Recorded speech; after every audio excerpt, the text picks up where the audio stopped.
নামাজের মধ্যে মায়ার নবী দাঁড়াইয়ে যে কান্নার আওয়াজ, কেউ নাই, আমার নবী একা। আর আমি আয়েশা ঘুমের বাহানা দিয়ে আমি অপেক্ষা করে দেখতেছি নবী কি করেন। নবী নামাজে দাঁড়ায় এত কাদাই যে কাঁদতেছে। একটা বাচ্চা মরিয়া গেলে মা এমন কাঁদে না, বাবা এমন কাঁদে না। কেন জানি নবী এত কাঁদতেছেন। আমি আয়েশা নজর দিয়ে দেখি নবীজির কান্নার চোখের ফোঁটাগুলো বেয়ে বেয়ে দাড়ি মোবারক ভিজিয়া গেল।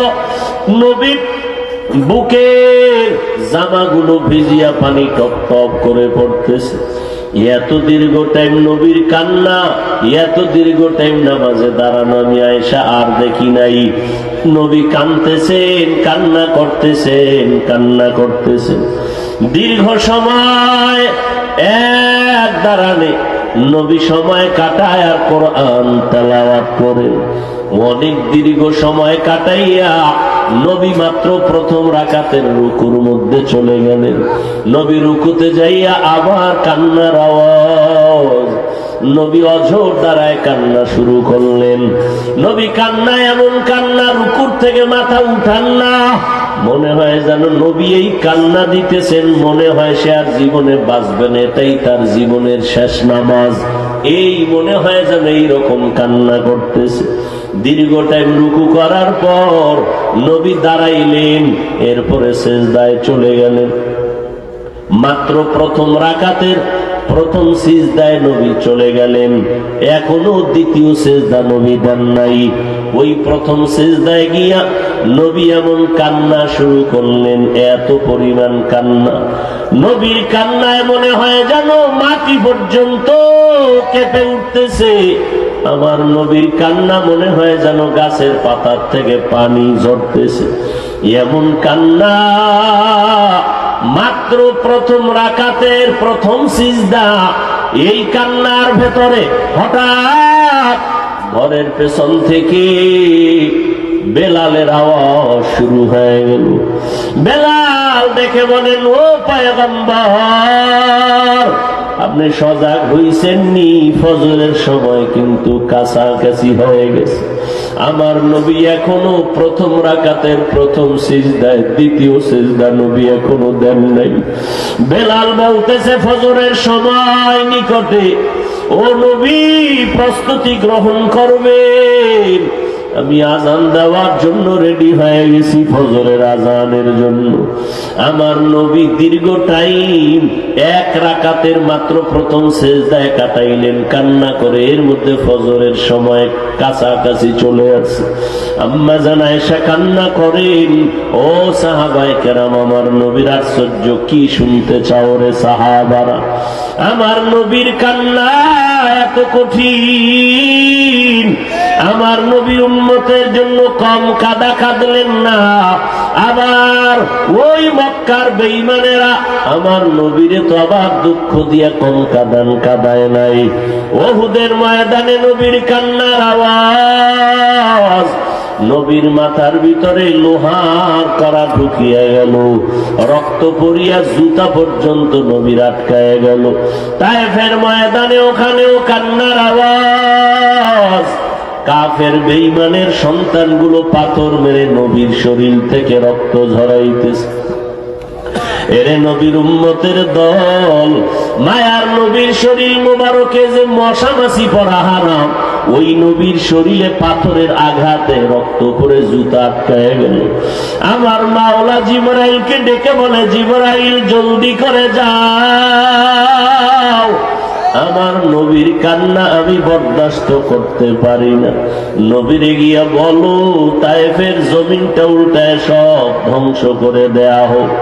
জিবরাইল আসিয়া নবীরে যখন বলে, নবী কাঁদেন আর বলেন, ভাই জিবরাইল, এই তায়েফের মানুষগুলোকে মারবা না, ওরা আমাকে চিনে না, যদি চিনতো তো আমার গায়ে পাথর মারতো না। ওরা জানে না আমি যে মা হারা, বাবা হারা, বড় অসহায় এতিম। জীবনে একবার বাবা বলিয়া ডাকতে পারি নাই, মা বলে ডাক দিতে পারি নাই। ও নবীর আশিক উম্মতের দল, ওই জাহান্নামের আগুন বড় ভয়ঙ্কর। দুনিয়াতে সূর্যের গরম সহ্য করতে পারো না রে বাবা। মনে মনে ভাবছো কি আমরা হুজুরেরা পাগল হয়ে গেছি? না রে বাবা, আল্লাহর কোরআন দিয়েই তো আমরা তোমাদের সামনে কথা বলি। ওই কোরআন এমন সত্য কোরআন যার মধ্যে কোনো ভুল নাই, বের করতে পারে নাই। ওই কোরআন আল্লাহর সত্য কালাম। ওই কোরআনের ভিতরে জান্নাতের বয়ান আছে, জাহান্নামের বয়ানও আছে। ও আল্লাহর বান্দারা, আল্লাহ স্পষ্ট বলেছেন যারা নেক আমল নিয়ে কবরে যাবে তারা জান্নাত পেয়ে যাবে, আর যারা গুনাহ নিয়ে কবরে হাজির হয়ে যাইবা আমার মাওলা ওই কবরের লাশ কবরে রাখার পর আল্লাহর পক্ষ থেকে রাগান্বিত আওয়াজ চলে আসবে। আল্লাহর নবী বলতেছেন আমার আল্লাহ ফেরেশতাকে বলবে, রে ফেরেশতা, এই গুনাহগার নাফরমানেরা উলামায়ে কেরামের কথা শুনিয়াও গুনাহ থেকে ফিরে নাই, নেক আমল করে নাই। আল্লাহ পাকের ফেরেশতাকে আল্লাহ বলবেন এখন আর একে কোনো ছাড় দেওয়া যাবে না। জীবনে যত গুনার মজা করেছে তার সাজা ভালো করে বুঝাইয়া দাও। কবরের ভেতরে জাহান্নামের বিছানাটা বিছায়া দাও, কবরের সাথে জাহান্নামের সাথে রাস্তা বানায় দাও। নবীজি বলেন আমার আল্লাহ সর্বশেষ কবরের মাটিকে সম্বোধন করে বলবেন কুদরতের দ্বারা, ও কবরের মাটি, এই গুনাহগার নাফরমানকে দুই পার্শ্ব থেকে জোরে জোরে চাপ দাও। এত জোরে চাপ দিবে পাজরের হাড়গুলো চুরমার হয়ে যাবে রে বাবা। ও আল্লাহর বান্দারা, ও যুবক, ও বৃদ্ধ বাবাজি, ও পর্দার আড়ালের মা বোনেরা, আজকে আমরা নবীর তরিকা মানতে গিয়া দাড়ি রাখলাম, টুপি পরলাম, নামাজ পড়ি, হালাল খাই। কই আমরা তো কেউ অসম্মানে নাই, না খাইয়া মরি নাই। ও আল্লাহর বান্দারা, তুমি তো বুঝতেছো না রে বাবা। এখন থেকেও সময় আছে, তওবা করিয়া নাও। এই চোখের সামনে তো কত লাশ কবরে চলিয়া গেল। দুনিয়াতে আজকে বাড়ি বাড়ি করো, বাড়ি সঙ্গে যাবে না, গাড়ি যাবে না, টাকা যাবে না, ওই তিনটা সাদা কাফন। আজকে আমি ডানে বামে তাকায় দেখি সব আমার, আমার বাড়ি, আমার ঘর, আমার টাকা, আমার ব্যবসা, আমার কর্মচারী। অথচ চক্ষু বন্ধ হয়ে গেলে কেউ আর আমার থাকবে না, বড় আমার আপনজনেরা বেলের দিয়ে আমার গায়ের জামাটা কাটিয়া রাখবে। বিদায় বেলা সবাই আমার ঘর থেকে নামাইয়া তিনটার সাদা কাপড়ের প্যাকেটে বানাইয়া ওই কবরে বাঁশবাগানে নিয়ে রাখবে। আমার আপনজনেরা সব দরজা আটকায় আরামে খাবে আর ঘুমাবে। ওই অন্ধকার কবরে একা কেমনে থাকবারে বাবা। আমার নবীর কান্না, কত আমল করিয়া ইখলাস নিয়া নবীর হাতে গড়া সাহাবায়ে কেরাম জান্নাতের টিকিট পাইয়াও মৃত্যু পর্যন্ত কান্নার আওয়াজ। আবু বকর সিদ্দিক রাদিয়াল্লাহু তাআলা আনহু জান্নাতের টিকিট পাওয়ার পরও মরণ পর্যন্ত কান্না। আল্লাহর আদালতে কেমনে দাঁড়াইয়া হিসাব দিব। ওমরে ফারুকের কান্নার আওয়াজ। মাওলা যদি ঘোষণাই করিয়া দেন সব মানুষগুলো জান্নাতে যাবে, একটা মানুষ মাত্র জাহান্নামে যাবে, আমি ওমর বড় ভয় পাই ওই জাহান্নামের আসামে আমি ওমর হয়ে যাই নাকি। ওসমান রাদিয়াল্লাহু তাআলা আনহু কান্না করেন। কেন আপনি ওসমান কাঁদেন কেন? ওসমান রাদিয়াল্লাহু আনহু বলেন, মরণের পরে কবর হলো প্রথম ঘাঁটি, যেখানে বাতি নাই, একটা বিছানাও নাই, টেলিফোনের কোনো ব্যবস্থা নাই। ওই কবরে তিনটা প্রশ্নের জবাবে যদি আটকাইয়া যায়, ওই কবরে আমার জাহান্নামের আগুন জ্বলিয়া উঠবে। আমি ওখানে যদি আটকা পড়ে যাই, সামনেও আমার আটকা পড়ে যেতে হবে, বাঁচার উপায় নাই। এইভাবে সমস্ত সাহাবায়ে কেরাম, সমস্ত আল্লাহওয়ালারা জীবন ভর কাঁদলেন। ও ও আল্লাহর বান্দা, আজকে তোমার চোখে কেন পানি নাই? আল্লাহর নবী বলেন, জাহান্নামের কথা যদি শুনো, 2 ফোঁটা চোখের পানি ছেড়ে আল্লাহকে ডাকো, আর আল্লাহকে বলি, ও দয়ার মালিক, আমি সৃষ্টিগতভাবে বড় দুর্বল, এমনিই তো গরম সইতে পারি না, আয় আল্লাহ মশার কামড় সইতে পারি না, একটা বেতের বাড়ি সইতে পারি না। ও আল্লাহ, শয়তানের ধোকায় পড়ে গুনাহ করেছি, এই গুনাহ নিয়ে যদি কবরে যাই, ওই কবরে আমি কেমন করে আযাব সহ্য করব? ও আল্লাহ, তুমি আমাদের জাহান্নামের আগুন থেকে মাফের ব্যবস্থা করে দাও। আল্লাহর কাছে কান্না করে চোখের পানি ছেড়ে দোয়া করো রে বাবা। স্কুলে পড়ো, কলেজে পড়ো, বাধা নাই, চাকরি করো, ব্যবসা করো, বাধা নাই, 5 বেলার নামাজ পড়ো, মা বাবার দোয়া নিয়ে চলো, উলামায়ে কেরামের পরামর্শ নিয়ে চলো। মা বাবার দোয়া নিতে পারলেই সফলতা চলে আসবে। সুন্নাত অনুযায়ী জীবনকে চালাও রে বাবা। ও যুবকেরা, তোমার মতো কত যুবক আজকে জেনারেল লাইনে পড়িয়াও নামাজ ছাড়ে না, তুমি কেন পারবা না রে বাবা? র্যাব, আর্মি, পুলিশ, বিডিআরের চাকরি করে নামাজ ছাড়ে না, তুমি কেন পারবা না রে বাবা? তোমার মতো সন্তান রাস্তায় গাড়ি চালায়, নামাজ ছাড়ে না, তুমি কেন পারো না? তোমার মতো সন্তান নদীর মধ্যে মাছ ধরিয়াও মাওলারে ভুলে না, নামাজ ছাড়ে না। ওরে একদিন দেখি এক আল্লাহর বান্দা ঢাকার শহর, রিক্সা চালায় বুড়া মানুষ, রিক্সা চলতেছে আর তার জবানে মাওলার জিকিরের আওয়াজ। ওই বান্দা রিক্সাও চালায়, জবানে মাওলাকে ডাকতে থাকে। আজান হয়ে গেলে বান্দা রিক্সা বন্ধ করে মসজিদে ঢুকিয়া যায়। এরে আল্লাহর বান্দারা, তুমি কেন পারবা না? ও বৃদ্ধ বাবাজিরা, আপনার মতো কত বুড়া মানুষ হাতের মধ্যে লাঠি নিয়ে হলেও মসজিদে গিয়া 5 বেলার নামাজ পড়ে, আপনারা কেন পারবেন না? ও পর্দার আড়ালের মা বোনেরা, আপনাদের কপাল কত ভালো। এই স্টেজে অনেক ছাত্রদেরকে পাগড়ি দেওয়া হলো, এরা কোরআনে হাফেজ। আজকে তাদের মা বাবার জীবনটা কতই সফল, কত ধন্য। এর পর্দার আড়ালের আম্মা জান, মনটা কি চায় না একজন আলেমের মা হইয়া কবরে যাবে? হাফেজে কোরআনের মা বাবা হয়ে কবরে যাবেন।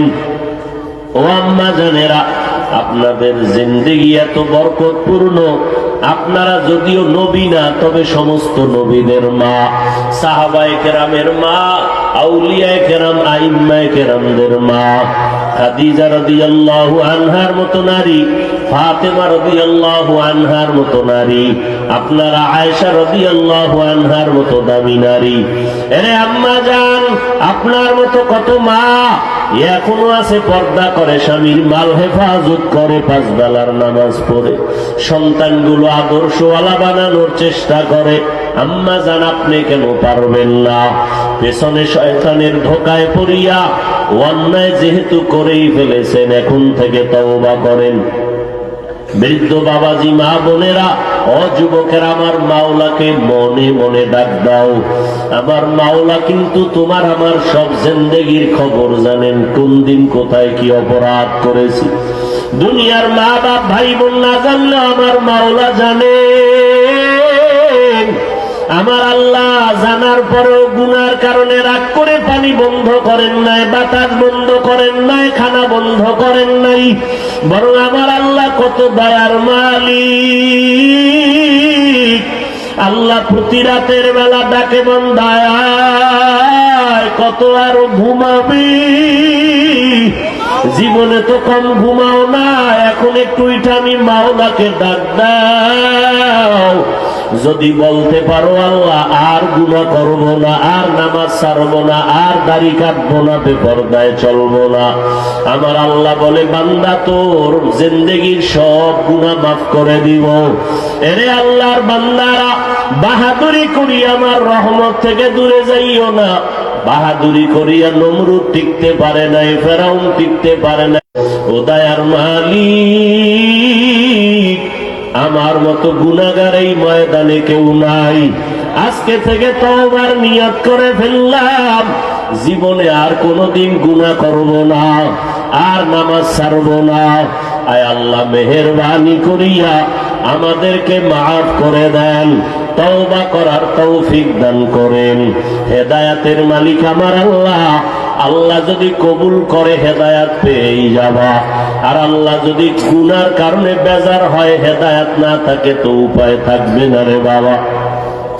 এখন থেকে তৈরি হইয়া আমার মাওলার কাছে তওবা করে নাও, নিজেও জাহান্নামের আগুন থেকে বাঁচবো, আমার আহালকেও আমরা বাঁচানোর চেষ্টা করব। আল্লাহ আমাদের সবাইকে কবুল। বয়ানি করছে, বক্তা বয়ান করছে, কিন্তু আমল করে নাই, শ্রোতারা আমল করেছে। এরে নবীর আশিক উম্মতের দল, আল্লাহ তাআলা বলেন জাহান্নামের আগুন থেকে নিজেকে বাঁচাও, তোমার আহালকে বাঁচাও। জাহান্নামের আগুন তো অনেক দূরে, মরণের পর, না হয় হাসরে বিচারের পর। সেই জাহান্নাম থেকে এখন কেমনে বাঁচবো? রাস্তা দিয়া চলতেছে, আগুন জ্বলতেছে, একজনে আগুনের পাশে দিয়া যায়, বলা যায় এই সামনে আগুন, একটু বেঁচে থাকো। কিন্তু জাহান্নামের আগুন অনেক দূরে, অনেক পরে। এখন মানুষ কেমনে জাহান্নামের আগুন থেকে বাঁচবে?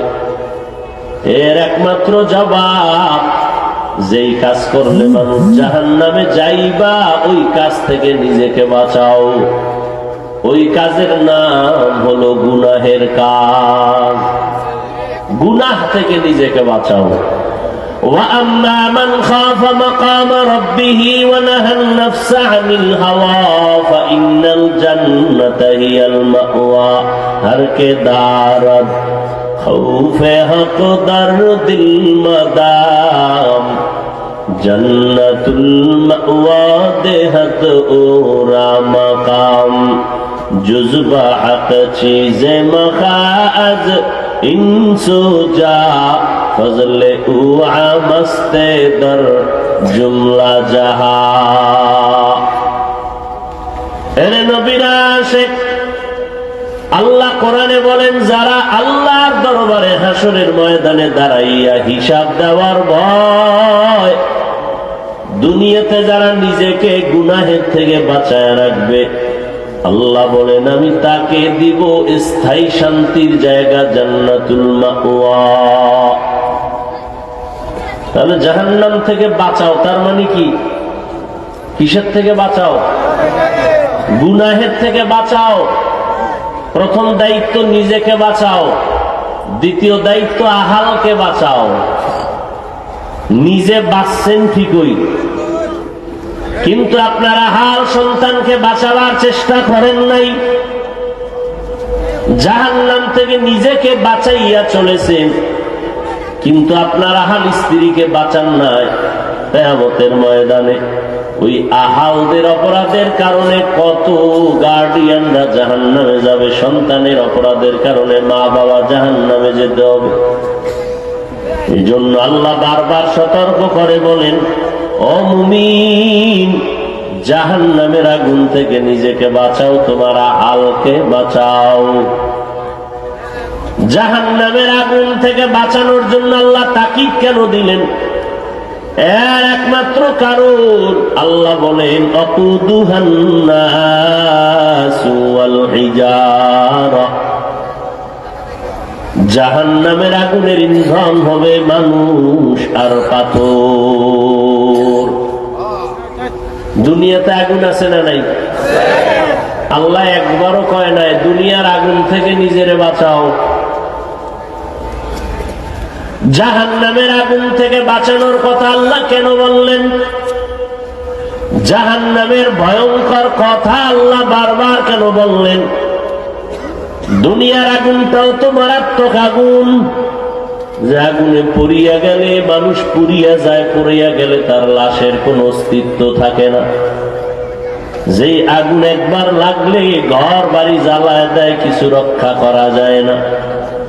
ঠিক নেই? জাহান্নামের আগুন থেকে আল্লাহ বাঁচার জন্য তাকিদ দিলেন, দুনিয়ার আগুনের বেলায় কেন বললেন না? এর কয়েকটা কারণ। এক নম্বর কারণ, দুনিয়ার আগুন আর জাহান্নামের আগুনের মধ্যে এক নম্বর ব্যবধান হলো, দুনিয়ার আগুনের দ্বারা বেশিরভাগ মানুষের উপকার হয়, মাঝে মাঝে ক্ষতি হয়। বেশিরভাগ উপকার হয়, মাঝে মাঝে ক্ষতি হয়। নাম্বার দুই, জাহান্নামের আগুনের দ্বারা কারো কখনো উপকার হবে? দুনিয়ার আগুনের তুলনায় জাহান্নামের আগুনের তাপ হাজার হাজার হাজার গুণ বেশি। তিন নাম্বার ব্যবধান, দুনিয়ার আগুন প্রজ্বলিত করার জন্য নরম নরম জিনিস ব্যবহার করা হয়, খের কুটা কেরোসিন দিয়ে আগুনকে জ্বালানো হয়। আর জাহান্নামের আগুন এমন ভয়ঙ্কর, যেটা জ্বালাইতেই আল্লাহ প্রথমে ব্যবহার করবেন মানুষ আর পাথর। এরে আল্লাহর গোলাম, দুনিয়ার আগুন শরীরের যে কোনো জায়গায় লাগবে, শুধু ওই জায়গাটাই পুড়বে, ভিন্ন জায়গা পুড়বে না। আর জাহান্নামের আগুন এতটাই ভয়ঙ্কর, আল্লাতী তাত্তালিউ আলাল আফইদা, আল্লাহ বলেন এটা আমার আগুন, শরীরের যে কোনো জায়গায় লাগবে, মাত্র কলিজা পর্যন্ত ভুনা হয়ে যাবে। এরে নবীর আশিক উম্মতের দল, এই জন্য আল্লাহ বারবার বলেন, ও মানুষ জাহান্নামের আগুন থেকে নিজেরে বাঁচাও। আল্লাহ এত বারবার করে কেন বলতেছেন? কারণ আমার আল্লাহ আমাদের বানাইছেন বড় দয়া করিয়া, বড় মায়া করে আমাদের বানাইছেন। আল্লাহ নিজে জানেন মানুষ বড় দুর্বল। ওয়া খুলিকাল ইনসানু যায়ীফা, মানুষের মতো কোন দুর্বল আল্লাহ কোন প্রাণী বানান নাই। আল্লাহ ভালো করে জানেন, আল্লাহ বড় আদর করে আমাদের বানাইছেন। আল্লাহর আপন কোন ছেলে নাই, কোন মেয়ে নাই, কোন আর কেউ নাই যে আল্লাহ কাউকে ভালোবাসবেন, কেউ তাও তারে আলাদা ভালোবাসবে। বরং আল্লাহ এতটা মোহাব্বত করে আমাদের বানাইছেন, আল্লাহ পাক আমাদের জন্য সব কিছুর ব্যবস্থা করে দিয়েছেন। আল্লাহ বলেন, এই আসমান জমিন গ্রহ নক্ষত্র যা দেখো সব তোমার জন্য বানাইছি, আর তুমি বান্দাকে আমি আল্লাহর গোলামির জন্য বানিয়েছি। قال النبي صلى الله عليه وآله وسلم الدنيا خلقت لكم وأنكم خلقتم للآخرة, দুনিয়ার সব বান্দা তোমার জন্য, আর তোমাকে বানাইছেন আমার আল্লাহর ইবাদতের জন্য। এরে নবীর আশিক, আমার আল্লাহ ভালো করে জানেন আমার বান্দাগুলো এতটাই যে দুর্বল, আমার বান্দারা একটা মশার কামড় সইতে পারে না, আমার বান্দা বান্দিরা একটা গরমের তাপ সইতে পারে না, সূর্যের গরম, ফ্যান ছাড়া ঘুমাইতে পারে না, মশারি ছাড়া আমার গোলামরা ঘুমাইতে পারে না, আমার বান্দারা একটা বেতের বাড়ি সইতে পারে না। এই বান্দাগুলো যদি গুনাহ নিয়ে কবরে যায়, এই বান্দাগুলো কেমনে মাটির চাপ সহ্য করবে, জাহান্নামের আগুনের গরম কেমনে সহ্য করবে? এজন্য আল্লাহ পাক শুধু সতর্কই করেন নাই, আল্লাহ কোরআনের মধ্যে আয়াত দিয়ে দিয়া আবার নবী লাগায় দিছেন, উম্মতের পেছনে পেছনে বারবার দৌড়াইতে থাকেন আর বলতে থাকেন, ফেরো জাহান্নাম থেকে ফেরো। নবীদের নবুয়তের দরজা যখন বন্ধ হয়ে গেল, আল্লাহর পক্ষ থেকে দায়িত্ব চলে আসলো, নবীর পরে যারা সাহাবায়ে কেরাম, তারা উম্মতের পিছনে দৌড়াও, তুমি উম্মতের নিয়ে ফিকির করো, তোমার যা প্রয়োজন আমি আল্লাহ ব্যবস্থা করে দিব। উম্মতের পিছনে দৌড়াও, উম্মতেরা যেন শয়তানের সাথে তাল মিলায় জাহান্নামে না যায়। কারণ জাহান্নামের আগুন এমন ভয়ঙ্কর আগুন, একটা সেকেন্ডের জন্য বান্দা জাহান্নামের আগুন সহ্য করতে পারবে না। দুনিয়ার সূর্যের গরম সইতে পারে না আমার গোলামেরা, কতটা দুর্বল। আমার বান্দাগুলো একটা মশার কামড় সইতে পারে না, জাহান্নামের আগুন কেমনে সহ্য করবে? ও আল্লাহর বান্দারা, যাও নবীর পরবর্তী সাহাবায়ে কেরাম দৌড়াও। তারা দৌড়াইলেন। সাহাবায়ে কেরাম বলে গেলেন, আমি যদি মরিয়া যাই তোমরা উম্মতের পিছনে ফিকির করিও, কারণ যে উম্মতের জন্য আমার নবী বড় আশিক। আমার নবী উম্মতের জন্য আসমানে জান্নায় জমিনে থাকলেন। আমার নবী উম্মতের জন্য জীবনভর কান্না করে কাটাইলেন। এর নবীর উম্মতের দাল আম্মা জান আয়েশা রাদিয়াল্লাহু তাআলা, ভাবলাম নবী অন্য কোন বিবির ঘরে মনে হয় চলিয়া গেছেন নাকি। আমি একটু বের হইয়া তালাশ করার জন্য আমি খুঁজতে শুরু করলাম। কোন বিবির ঘরে নবীর কোন নমুনা, দুনিয়ায় তোমার লাভ আখিরাতেও লাভ। আমরা নবীর আদর্শ যারা মানি, কই আমাদের ব্যবসা চাকরি তো বন্ধ হয় নাই, কেউ না খাইয়া মরি নাই। আল্লাহ রিজিকের মালিক আল্লাহ পাক আমাদের খানারও আয়োজন করেছেন, সম্মানেরও আয়োজন করেছেন। এরে নবীর উম্মতের দল, যারা নবীর সুন্নত জবাই করিয়া শুধু দুনিয়া দুনিয়া দুনিয়া জিকির করে, ওরা দুনিয়াও পায় নাই, আখিরাতেও কিছু পাবে না। কোন আলেম ঠেকানা যে আপনারা হুজুর গো বেতন দেন, এই জন্য হুজুরেরা কাছে না আসলে জবাব দিতে হবে। একটা টাকাও বেতন দেন না। একটা মসজিদের খবর নিয়ে দেখবেন, সভাপতি কোটি টাকার মালিক, মাসে বেতন দেয় ইমামের 100 টাকা। ঠিক নেই? এইভাবে ভাগ ভাগ করে দেয়, 5 টাকা 10 টাকা 50 টাকা, তারপরও ইমামের বেতন 6 মাস বাকি। তাহলে বোঝা গেল আপনাদের আলেমদের পিছনে কোনো অবদান নাই, কোনো অবদান নাই। আপনারা কিছুই দেন না, বরং আলেমরা আপনাদের পায়ে ধৈর্য ধৈর্য 12 মাস বুঝাইতে থাকে। তাবলীগওয়ালারা দৌড়ায়, পীর সাহেবরা দৌড়ায়, আলেমরা দৌড়ায়, জুমার দিন ইমাম খতিবরা আপনাদের পেছনে মেহনত করে মানুষের বুঝায়। কিন্তু ভাইরা আমার, ভালো করে বুঝেন, আপনারা এর বিনিময়ে 1টা টাকাও দেন না, বরং বিরোধিতা করতে করতে করতে করতে জীবন কাটায় দিলেন। সুযোগ পাইলে ফেসবুকে বিরুদ্ধে লেখেন, সুযোগ পাইলে মাইক লইয়া বলেন, চায়ের দোকানে শুধু বদনাম। এই লেখতে লেখতে কেউ দেওবন্দীদের বিরুদ্ধে, সুযোগ পেলে চরমনার বিরুদ্ধে, সুযোগ পেলে আল্লাহওয়ালাদের বিরুদ্ধে, এইভাবে কওমির বিরুদ্ধে, আলেম ওলামাদের বিরুদ্ধে বলতেই থাকেন, গালাগালিও করতে থাকেন। কত বাজে কথা যে আপনারা বলেন, আমরা দূরে বয়া সব শুনি। শোনার পরেও কিন্তু একজন আলেম আপনার জন্য বরদোয়া করে নাই, খারাপ কিছু বলে নাই, বরং সামনে হাজির হয়ে হাসি মুখে সালাম দিলেন, আর আপনার বুকের সাথে বুকটা লাগাইছেন। কারণ আপনার ভিতরে আল্লাহর দেওয়া এত বরকত আছে, বিড়ি টানার কারণে ওই বরকত গুলো মনে হয় যেন আলেমদের সিনার মধ্যে যাবে। এই জন্য বুঝি আলেমরা আপনাদের বুকে বুক লাগায়।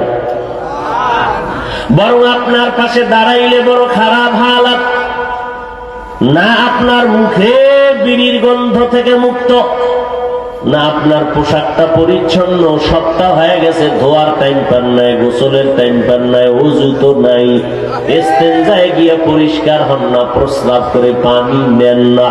আপনার কাছে দাঁড়াইলে মনে হয় নামাজ ভেঙ্গে যাওয়ার কায়দা হয়ে যাবে। অথচ এতগুলো চিন্তার পরও কোন আলেম আপনাকে সি সি কয়া তাড়ায় দেয় নাই, বরং আলেমের হৃদয়টা তো বড়, মনে হয় যেন পাও ধরে আপনাকে বুঝাইবে, আপনার মাথায় চুমা খাবে, আপনার কপালে চুমু খাইয়া আপনাকে বুকের সাথে আলিঙ্গন করবে। আর একমাত্র কারণ এরা নবীর আশিক। আমার নবী উম্মতের যেমন আশিক, ওই নবীর বন্ধু ওলামায়ে কেরাম উম্মতের বড় আশিক। রাত নাই দিন নাই, একটা ইমাম আপনার মসজিদ ইমামতি করে, ছোট একটা রুম দিছেন থাকার জন্য, বাটিতে টিফিন বক্সে